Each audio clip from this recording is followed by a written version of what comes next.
இந்த பிச்சைக்கார நாயை யாரு இங்க சாப்பிட உட்கார வச்சது? இவெல்லாம் மொத ஆளா சாப்பிடலன்னு யார் அழுதா?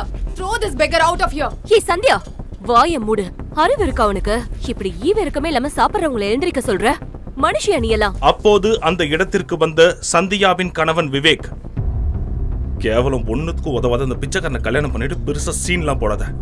நான் இந்த ஃபங்க்ஷனுக்கு ஊட்டில இருந்து மினிஸ்டர் கூப்பிட்டுருக்கேன். அவர் வரும்போது உங்களை மாதிரி பிச்சைக்கார நாயங்களை பார்த்தா அவர் என்ன நினைப்பாரு? என்ன அதானே, ஏதோ அப்பா சொன்னாருன்னு போனா போட்டுன்னு உங்க ரெண்டு பேத்தி உள்ள விட்டோம்.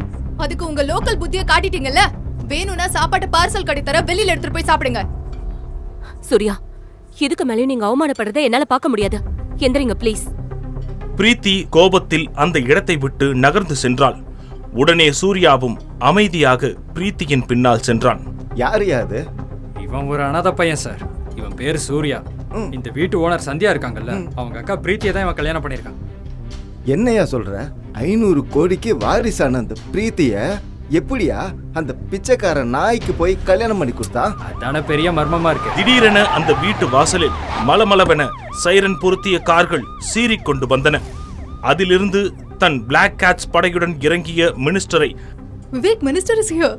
அனைவரும் வரவேற்றனர்.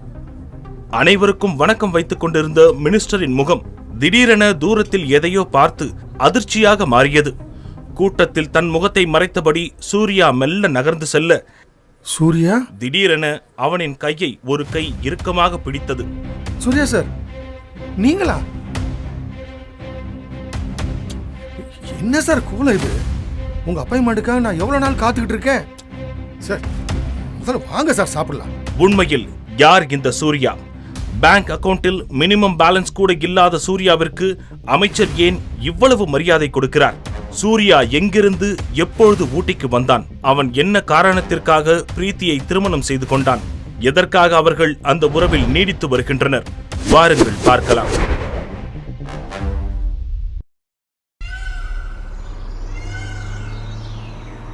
மூன்று ஆண்டுகளுக்கு முன்னர் ஊட்டி பஸ் ஸ்டாண்டிற்கு வந்து இறங்கிய சூர்யாவின் கையில் வெறும் 200 ரூபாய் பணம் மட்டுமே இருந்தது.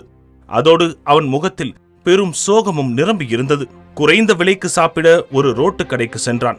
அப்போது திடீரென அவனது அம்மாவின் ஞாபகம் வர கண்களில் இருந்து கண்ணீர் கசிய தொடங்கியது.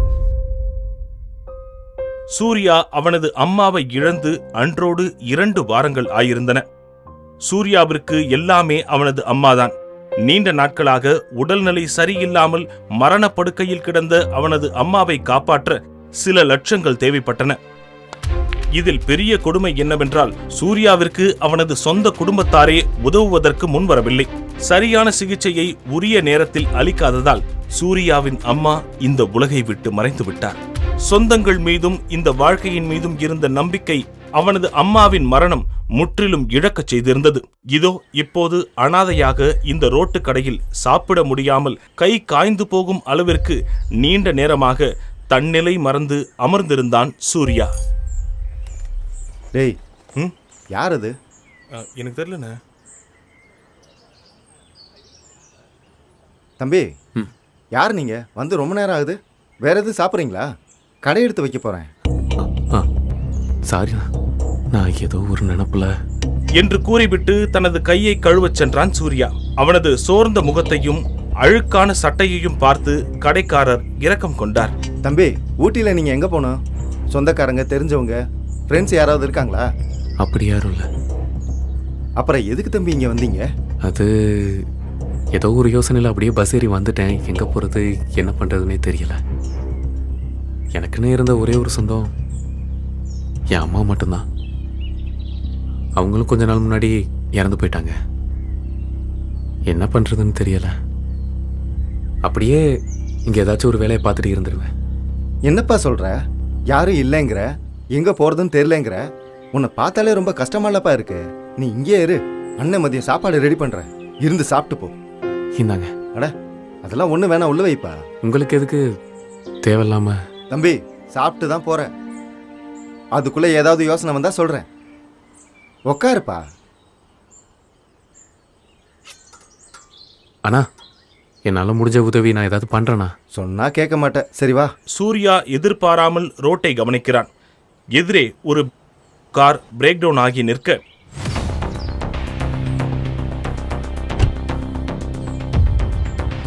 இன்னும் எவ்வளவு நேரம் ஆகும்? சார் ஒரு 10 நிமிஷம் sir. My food idiots diets. இன்னும் எவ்வளவு நேரம் இப்படியே நான் நடு ரோட்ல நிக்கிறது? சீக்கிரமா வேற காரை வர சொல்லு மேன், அப்புறம் இதை சரி பண்ணலாம். ரவிக்குமார் பேசிக்கொண்டே நடு ரோட்டை கிராஸ் செய்து கொண்டிருக்கும் பொழுது அவர் எதிரே ஒரு வண்டி பிரேக் பிடிக்காமல் வந்து கொண்டிருந்தது. ரவிக்குமார் அதை சற்றும் கவனிக்காமல் தொலைபேசியில் பேசிக் கொண்டிருக்க அதை கவனித்துக் கொண்டிருந்த சூர்யா திடுக்கிட்டு வேகமாக ஓடிச் சென்று ரவிக்குமாரை பிடித்து வேகமாக தள்ளிக்கொண்டு ரோட்டை விட்டு வெளியே சென்றான். பிரேக் பிடிக்காமல் வந்த அந்த வண்டி வேகமாக கிராஸ் செய்ய நூல் இழையில் ரவிக்குமார் உயிர் தப்பினார். மக்கள் பாராட்டிக் கொண்டிருப்பதை பெரிதும் பொருட்படுத்தாமல் அந்த தள்ளுவண்டி கடையில் இருந்த நாற்காலியில் அமர்ந்தான் சூர்யா. அதிர்ச்சியில் இருந்து மீளாதவராய் சூர்யாவை பார்த்து கொண்டிருந்த ரவிக்குமார் சிறிய உதவி செய்தாலே பலனை எதிர்பார்த்து நிற்கும் மனிதர்களிடையே இவ்வளவு பெரிய உதவியை செய்துவிட்டு அமைதியாக செல்லும் சூர்யாவை பார்த்து அவருக்கு ஆச்சரியமாக இருந்தது. சூர்யாவின் பக்கத்தில் சேரை போட்டு அமர்ந்த ரவிக்குமார் சூர்யாவை பார்த்து பேசத் தொடங்கினார்.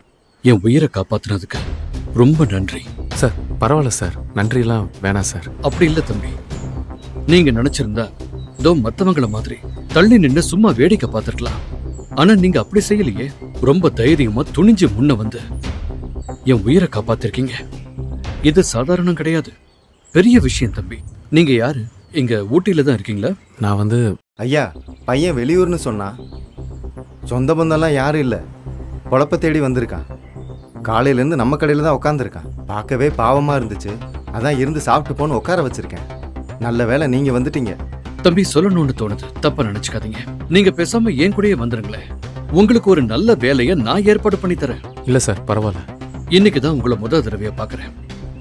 ஆனாலும் என்னமோ தெரியல, மனசுக்குள்ள ஏதோ ரொம்ப தெரிஞ்ச உறவு மாதிரி ஒரு உணர்வு. நீங்க என் உயிரை காப்பாத்திருக்கீங்கன்றதுக்காக இதை நான் சொல்லல, என் மனசார சத்தியமா சொல்றேன். சார் சார், நான் யாருன்னு உங்களுக்கு தெரியாது, நீங்கள் யாருன்னு எனக்கு தெரியாது. ஏதோ உங்களை காப்பாற்றிட்டேங்கிற உணர்ச்சி வசத்தில் நீங்கள் சொல்கிறீங்க. ஆனால் அதை ஏற்றுக்கலாமா வேணாமாங்கிற மனக்குழப்பத்தில் நான் இருக்கேன் சார். ஏற்கனவே பல பிரச்சனையில் இருக்கேன் சார். என்னை விட்டுருங்க சார், நான் கிளம்புறேன். தம்பி, ஐயா இந்த ஊர்லேயே ரொம்ப பெரிய மனுஷன் தம்பி. கொடுத்த வாக்க மீறவே மாட்டாரு. அதோட இன்னைக்கு என்னெல்லாம் நடந்திருக்குன்னு யோசிச்சு பாரு. நீ ஏன் ஊட்டிக்கு வரணும்? அப்படியே வந்தாலும் இங்கே இவ்வளவு கடைகள் இருக்கும்போது என் கடையில் வந்து ஏன் சாப்பிடணும்?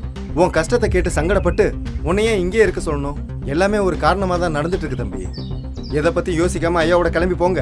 சூர்யாவின் உள்ளுணர்வும் ரவிக்குமாருடன் தான் செல்வது சரியாக இருக்கும் என கூறியது. அங்கிருந்து கிளம்பிய ரவிக்குமார் சூர்யாவை தன்னுடைய பங்களாவிற்கு அழைத்துச் சென்றார். வரும் வழியில் சூர்யாவிடம் பேச்சு கொடுத்து கொண்டே வந்த ரவிக்குமார் அவன் ஒரு MBA கிராஜுவேட் என்பதை தெரிந்து கொண்டார்.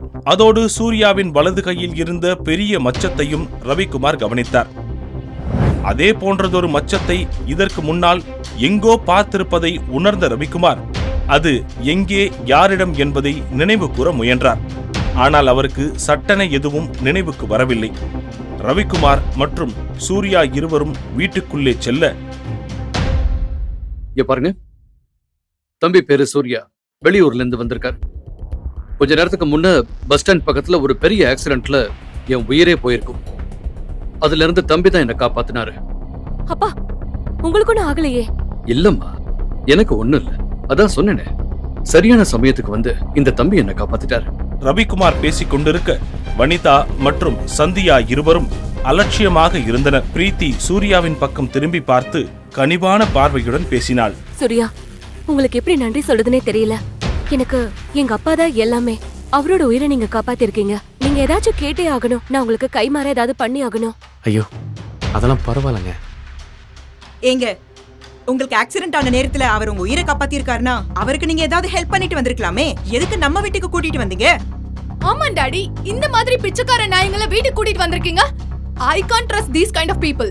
இதை கேட்ட சூர்யா அவமானத்தில் தலை குனிந்தபடி நின்று கொண்டிருக்க ரவிக்குமார் கோபமாக, ஷட் அப் சந்தியா, பார்த்து பேசு. அது சரி, உன் அம்மா புத்தி தானே உனக்கும் வரும். உன் அம்மா மாதிரி ஒரு ராட்சசி கூட இத்தனை வருஷம் குடும்பம் நடத்திருக்கேன் பாரு. அதுக்கு எனக்கு இதுவும் வேணும், இன்னமும் வேணும். சரி, என் விஷயம் என்னோட, அதை விடு. ஆனா இந்த தம்பிய மரியாதை குறைவா ஒரு வார்த்தை கூட பேசக்கூடாது. பேசுனா பல்ல உடைச்சிருவேன் ராஸ்கல். சூர்யா சற்று முன்னே வந்து மென்மையாக ரவிக்குமாரை பார்த்து, சார் விடுங்க சார், அவங்கள சொல்லி எந்த குத்தமும் இல்லை சார். என்ன மாதிரி ஒருத்தனை வீட்டுக்கு கூட்டிட்டு வரும்போது யாரா இருந்தாலும் இப்படி தான் சார் சொல்லுவாங்க. என்னால் உங்க குடும்பத்துல எந்த பிரச்சனையும் வர வேணாம், நான் வேணா கிளம்புறேன் சார், பரவாயில்ல. உடனே ரவிக்குமார் சூர்யாவை பதற்றத்துடன் பார்த்தபடி நிற்க, பிரீத்தியும் பதற்றமாக பார்த்தபடி சூர்யாவிடம் பேசினாள். அவங்களுக்காக நான் மன்னிப்பு கேட்டுக்கிறேன். நீங்க இங்கதான் இருந்தாகணும்.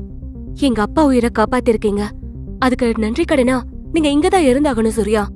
ஆமா தம்பி, இப்ப இங்க நடந்ததுக்காக நானும் என் மூத்த பொண்ணு உங்ககிட்ட மன்னிப்பு கேட்டுக்கிறோம். என்ன சார் நீங்க போய் என் பொண்டாட்டியையும் இளைய மகளையும் திருத்தறதுக்காக நானும் பல வருஷங்களா ட்ரை பண்ணிக்கிட்டு தான் இருக்கேன். ஆனா 2 பேரையும் என்னால மாத்த முடியல.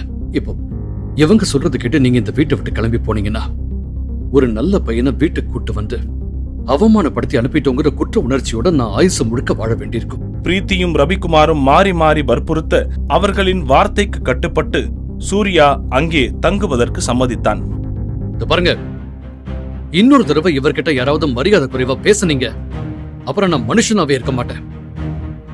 தம்பி, இன்னையில இருந்து நீங்க தான் எனக்கு பர்சனல் செக்ரட்டரி. சார் என்ன சொல்றீங்க? No, it's a done deal.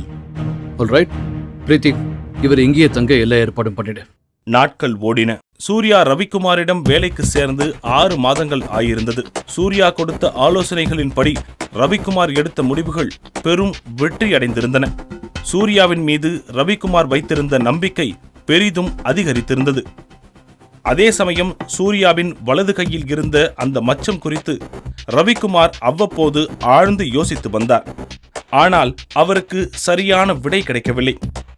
இந்த இடைப்பட்ட காலங்களில் பிரீத்திக்கு மாப்பிள்ளை தேடுவதில் ரவிக்குமாரின் கவனம் சூடு பிடித்திருந்தது. பெரிய பெரிய பிசினஸ்மேன்களின் வரன்கள் வந்தாலும் ரவிக்குமாருக்கு நம்பிக்கை ஏற்படும் வகையில் அவருக்கு எந்த வரனும் அமையவில்லை. என்னையா எல்லாருமா சேர்ந்து வீட்டுக்கே வந்திருக்கீங்க? ஏதாவது பிரச்சனையா? சார், இன்னைக்குள்ள இந்த டாக்குமெண்ட்ஸ் பாஸ் ஆகலனா நம்ம ப்ராஜெக்ட் கையை விட்டே போயிடும். கொடுங்க. யோ, இது சம்பந்தப்பட்ட லீகலிட்டிஸ்லாம் வெரிஃபை பண்ணவே 2 நாள் ஆகும் ஐயா. இது எவ்வளவு முக்கியமான ப்ராஜெக்ட்னு உங்களுக்கு எல்லாம் தெரியுமா தெரியாதா? எல்லாத்தையும் கடைசி நிமிஷத்துல தான் கொண்டு வருவீங்களா? உங்க அலட்சியத்தால இந்த ப்ராஜெக்ட் நம்ம கையை விட்டு போகுது. Damn it. சார், இந்த ப்ராஜெக்ட் நம்ம கையை விட்டு போகாது. நான் டாக்குமெண்ட்ஸ் எல்லாமே ஆல்ரெடி வெரிஃபை பண்ணிட்டேன். நீங்க ஒரு டைம் படிச்சு பார்த்துட்டு சைன் மட்டும் போட்டா போதும் சார். அதே போல சூர்யாவிற்கு பிசினஸ் மீது அதிக ஆர்வமும் அதில் அவன் கொடுக்கும் யோசனைகளும் அவருக்கு தொடர்ந்து வியப்பளித்து வந்தன. இப்படி ரவிக்குமாருக்கு குடும்பத்தின் மீது இருந்த சில பொறுப்புகளும் சூர்யாவின் அசாத்திய திறமைகள் மீது இருந்த வியப்பும் அவரை பல வகையில் யோசிக்க செய்து கொண்டிருந்தது. அந்த யோசனை ஒரு நாள் அவரின் தூக்கத்தையும் கெடுத்தது. ரவிக்குமாரின் சிந்தனையில் பிரீத்தி, சூர்யா ஆகிய இருவரின் முகமும் மாறி மாறி வந்து சென்றது. அதோடு சூர்யாவின் கையில் இருந்த மச்சமும் அவரை மிகவும் குழப்பியது. அது அவருக்கு எதையோ நினைவுபடுத்த முயல்வதாக எண்ணினார்.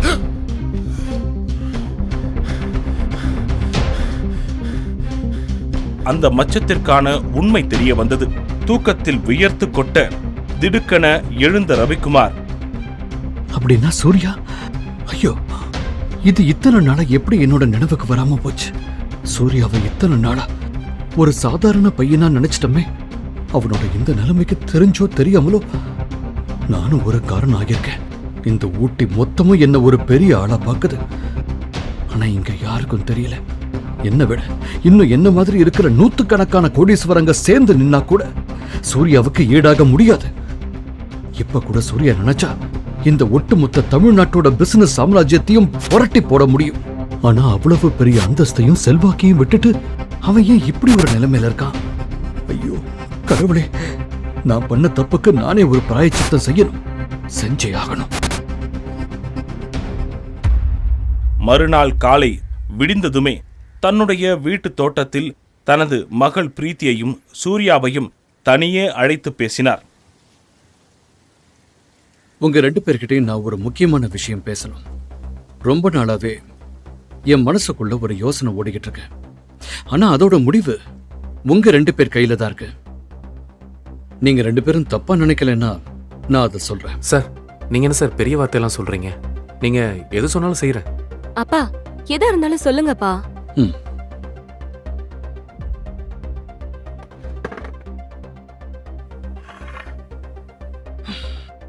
நீங்க 2 பேரும் கல்யாணம் பண்ணிக்கிட்டா நல்லா இருக்கும்னு நான் நினைக்கிறேன்.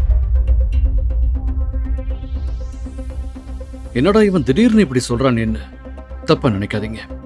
நல்லா யோசிச்சுதான் நான் இந்த முடிவுக்கு வந்திருக்கேன். என்னால என் பொண்ணுக்கு எங்க வேணா எவ்வளவு பெரிய இடத்துல வேணும்னாலும் மாப்பிள்ளை பார்க்க முடியும். ஆனா சூர்யா மாதிரி அமையாதுமா. சூர்யாவோட திறமை மேல என்னோட அனுபவத்தை வச்சு சொல்றேன். எனக்கு நிறைய நம்பிக்கை இருக்கு. என்னடா நான் இவனை காப்பாத்துனேங்கிறதுக்காக இவன் இதை செய்யறான்னு நீங்க நினைக்க கூடாது. நீங்க நிஜமாவே திறமைசாலி. நான் எவ்வளவு தேடினாலும் உங்கள மாதிரி ஒரு மாப்பிள்ளை என் பொண்ணுக்கு அமையறது கஷ்டம். இதுக்கு மேல முடிவெடுக்க வேண்டியது நீங்க தான். அப்பா, நீங்க இப்ப சொன்னது எனக்கு ரொம்பவே ஷாக்கிங்கா இருக்கு. ஆனா கண்டிப்பா உங்க பேச்ச மீறி நான் எதுவுமே பண்ண மாட்டேன். ஏன்னா என் சந்தோஷத்தை விட உங்க சந்தோஷம் தான் முக்கியம்னு நான் இருந்திருக்கேன். அதே சமயத்துல நான் சூர்யா வந்த மாதிரி பார்த்ததே இல்லப்பா. ஆனா இருந்தாலும் நான் உங்களுக்காக இந்த கல்யாணத்துக்கு சம்மதிக்கிறேன். சூர்யாக்கு இந்த கல்யாணத்துல முழு சம்மதம்னா எனக்கும் சம்மதம்பா. சார், எனக்குன்னு யாருமே இல்லை. என்னோட சொந்தக்காரங்க கூட என்னை யாருமே கண்டுக்கிறது இல்லை. ஆனால் எந்த நம்பிக்கையில் உங்கள் பொண்ணை கல்யாணம் பண்ணிக்க சொல்லி கேட்டிங்கன்னு எனக்கு தெரியல சார். சார், அதுக்கு நான் தகுதியானவனான்னு கூட தெரியல. ஆனால் அதே நேரத்தில் உங்கள் பேச்சை மீறி செயல்படுறதுக்கும் எனக்கு விருப்பம் இல்லை சார். உங்கள் பொண்ணு பிரீத்தியை இது வரைக்கும் அந்த கண்ணோட்டத்தில் பார்த்ததில்ல சார். ஆனால் நீங்கள் அமைச்சு கொடுக்குற இந்த வாழ்க்கை நல்லபடியாக அமையும்னு நான் நம்புகிறேன். அதனால் எனக்கு இந்த கல்யாணத்தில் சம்மதம் சார் என்று சூர்யா பதிலளிக்க ரவிக்குமார் சந்தோஷத்தில் மகிழ்ச்சியாக சிரித்தார். உடனே வீட்டின் உள்ளே சென்று ரவிக்குமார் விஷயத்தை எல்லோரிடமும் சொல்ல, யாருன்னே தெரியாத இந்த பிச்சைக்காரனுக்கு வேலை கொடுத்ததே இங்க யாருக்குமே பிடிக்கல. ஏதோ உங்க உயிரை காப்பாத்தி இருக்கான்றதுக்காக எதுவும் சொல்லாம இருந்தோம். இப்ப என்னடானா நம்ம பொண்ணு அவனுக்கு கல்யாணம் பண்ணி கொடுக்கறேன்னு சொல்றீங்க. புத்தி கெட்டு போச்சா உங்களுக்கு? ஆமா டாடி, இவ யாரு? இவனுக்கு என்ன சொத்து இருக்கு? நம்ம கிட்ட salary வாங்குற நான் இவனுக்கு போய் பிரீத்திய கல்யாணம் பண்ணி கொடுக்க போறேன்னு சொல்றீங்க? I'm very much disappointed with you. இங்க பாருங்க, ஊருக்குள்ள நமக்குன்னு ஒரு அந்தஸ்து இருக்கு. ஒரே நாள்ல எல்லாத்தையும் குட்டிச்சவர் ஆக்கிடாதீங்க. எப்ப பார்த்தாலும் பணம் பணம் பணம். 1000 கோடி ரூபாயை கொட்டி கொடுத்தாலும் சூர்யா மாதிரி ஒரு பையன் நம்ம பிரீத்திக்கு கிடைக்க மாட்டான். சோ நான் முடிவு பண்ணிட்டேன், இந்த வீட்டுக்கு மாப்பிள்ளை சூர்யா தான். இன்னும் சொல்ல போனா என்னோட அடுத்த வாரிசு.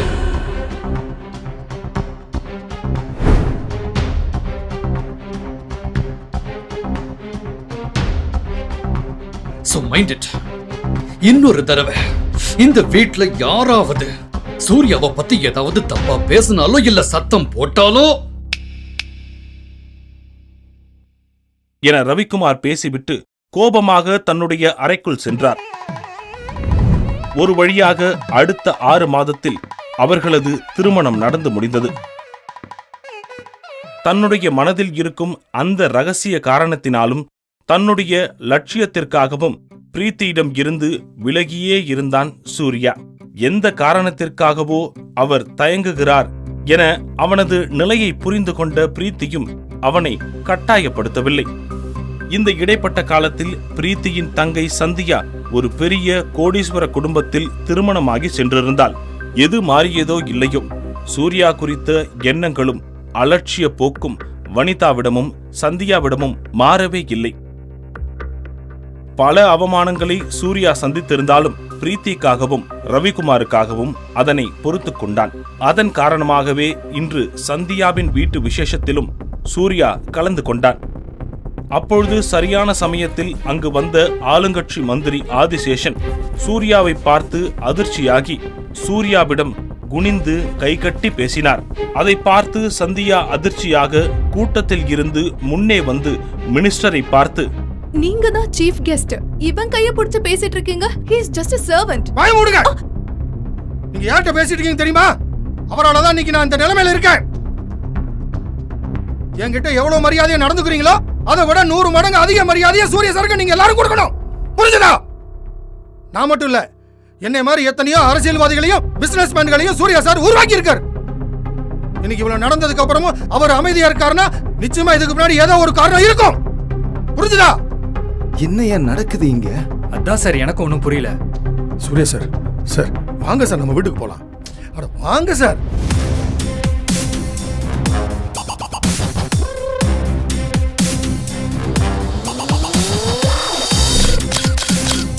ஆனால் அதே சமயம் அவன் கண்ணில் ஒரு கோபக் கனலும் பெரிய ஆளுமைக்கான ஒளியும் தெரிந்தது.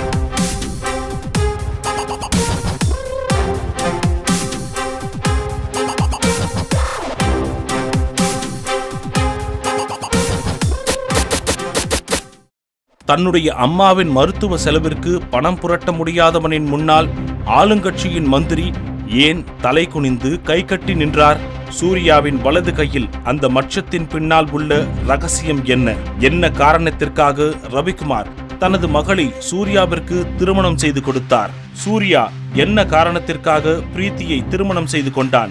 இத்தனை அவமானங்கள் பட்டிருந்தாலும் இது நாள் வரைக்கும் சூர்யா தன்னுடைய உண்மை முகத்தை வெளிப்படுத்தாதது ஏன்?